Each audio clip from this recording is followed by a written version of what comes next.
Good morning. Hello, friends. Hope you're all doing well and hope the year 2024 has been good so far to you.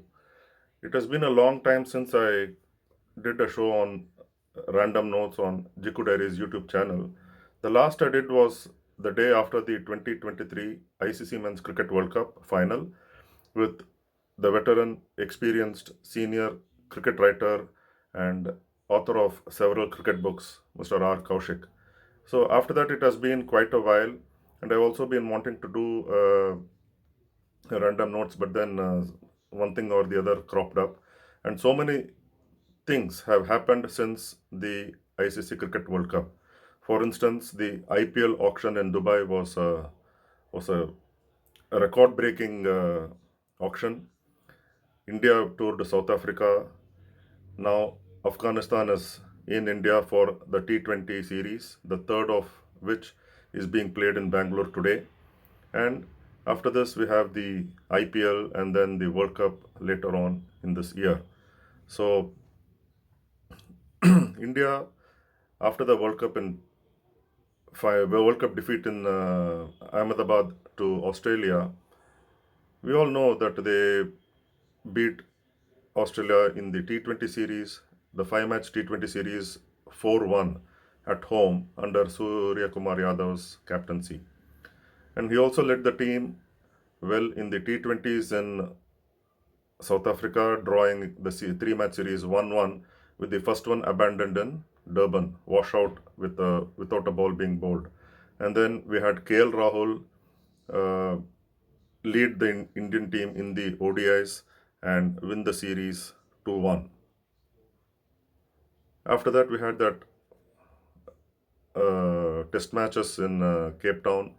Before that was the Centurion Test match, and Cape Town was for all the wrong reasons in the news. The match ending in just about 1.5 days, 23 wickets falling on the first day, and even the South Africans were surprised with the manner in which the pitch was prepared and given out for the Test match. But anyway, that's all gone.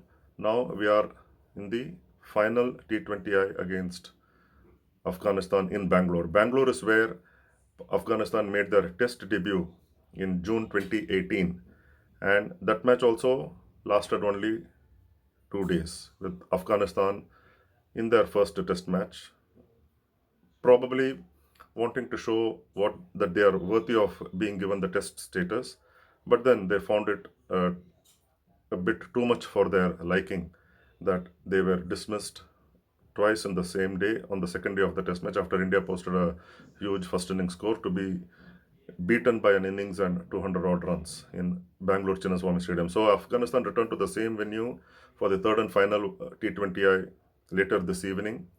So it is hoped that Afghanistan will put up a better show after losing the series, already losing in Mohali, followed by Indore, with Shivam Dube being a standout performer with the bat, scoring 60s in both the matches and seeing the team through.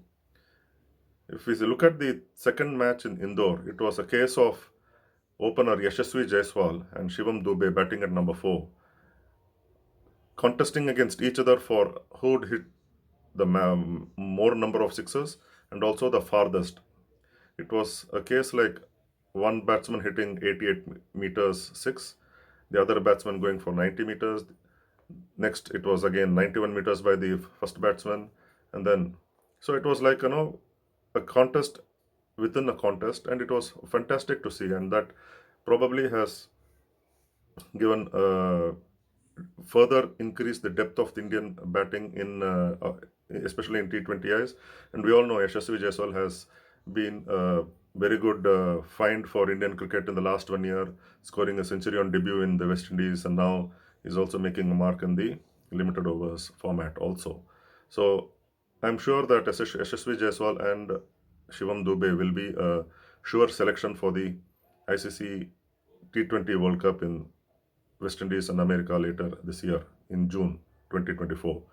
But one interesting thing was about the recall of Virat Kohli and Rohit Sharma for the T20 series, especially when Surya Kumar Yadav was out injured and Hardik Pandya has also been not available.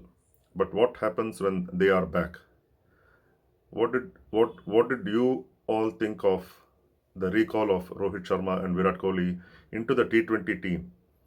And they are back in the T20 squad after the ICC Men's T20 World Cup in Australia, the semi-final in which India were thrashed in the semi-final.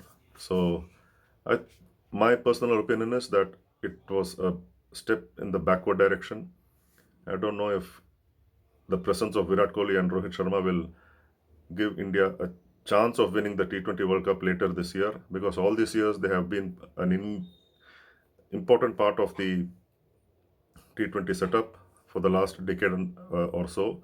But then they tried, but they have not been successful. But whether both of them in the mid 30s to the later part of the 30s in age, whether they will be able to do it for India this time, only time will tell, if at all they are picked. But we should be giving youngsters more chance and build a team for the future rather than going back to Rohit Sharma and Virat Kohli. Of course, they have been proven performers. They have been fantastic T20 batsmen over the years and have been match winners. But then you can't bring them back only for this Afghanistan series. And when you have brought them back, you definitely are giving a hope or giving a reason that they will be there for the World Cup later this year. In normal circumstances, when they were fit, when they were in their prime, they would have given a series, especially like the one against Afghanistan, a miss, saying workload management and again taking a break from international cricket. But to see them back for this particular series against Afghanistan is something which has taken many people by surprise. But then that's the Indian selection committee's decision to look further ahead and look ahead with a meaningful purpose. So we all saw what the IPL auction in Dubai came out with. The record-breaking 20 plus crore rupees for the two Australian pace bowling duo, Mitchell Starc and Pat Cummins. Pat Cummins' happiness of being the record breaker lasted only an hour and a half, because after he went for 20 crore and 50 lakh taken by Sunrisers Hyderabad, Kolkata Knight Riders went even beyond that to acquire Mitchell Starc for 24.755 crore. That's an unimaginable amount. It's amazing. And of course we all know the worthy of the Australian cricketers, what they are capable of doing, what they are, and what they have proved so far in the international cricket.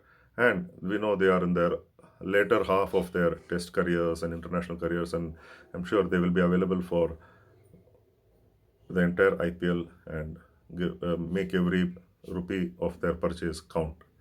So this is for the as far as the IPL auction is concerned. And once this match is over against Afghanistan, people go up to their respective states, play whatever remaining Ranji matches until the start of the IPL, and then the World Cup starts. So today in Bangalore is the last T20 international for India against Afghanistan. Of course, for India, the last T20 international. So they will hope to make the most of this match, not just trying out, since the series is already sealed by India, not just to try out. Of course, you can give some players like Mukesh Kumar a break and bring in Avesh Khan, or give Ravi Bishnoi a break and bring in Kuldeep Yadav.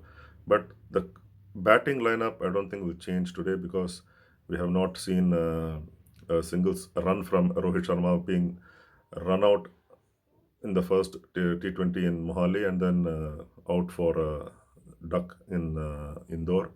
And then Virat Kohli missed the first match, so he made a mark in the second T20 in Indore.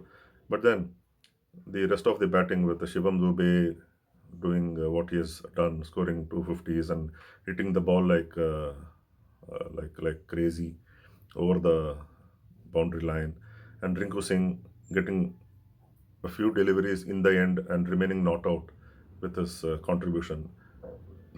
And Yashasvi Jaiswal, who also, like Virat Kohli, missed the first match and scored a 50 in the second. We expect the batting lineup to remain the same, but maybe see one or two changes in the bowling lineup. So yesterday at the press conference, Jonathan Trott said that that Afghanistan are slow to get into the rhythm in T20s, and hopefully he said he would. He said hopefully his team would win in Bangalore and take the momentum and use this T20 series as a focus, as a starting point to the preparation for the World Cup in America. He also gave the instance of last year's 50-over World Cup where they started their preparation with the Asia Cup in Sri Lanka and also a series before the World Cup, and they had a very good World Cup, beating three former champions, and it was their best World Cup performance. Before the World Cup 2023, Afghanistan had won only one match in their previous two World Cup appearances, but then in this they were raised the bar and won four matches, three, including three wins against England, Pakistan, and Sri Lanka, all three being former world champions. So Afghanistan is not a side to be taken lightly, and Rohit Sharma will not take it lightly. He knows that, and he has everything to play for. Not just that the series is being sealed 2-0 doesn't mean that he will he will take it lightly and go for making wholesale changes and give all the others who have been arrested before this match, give them a chance just to give them match time. But then they also have a series to seal, a case to seal 3-0 and go forward to the World Cup. So until next time, all of you take care and stay safe. Bye.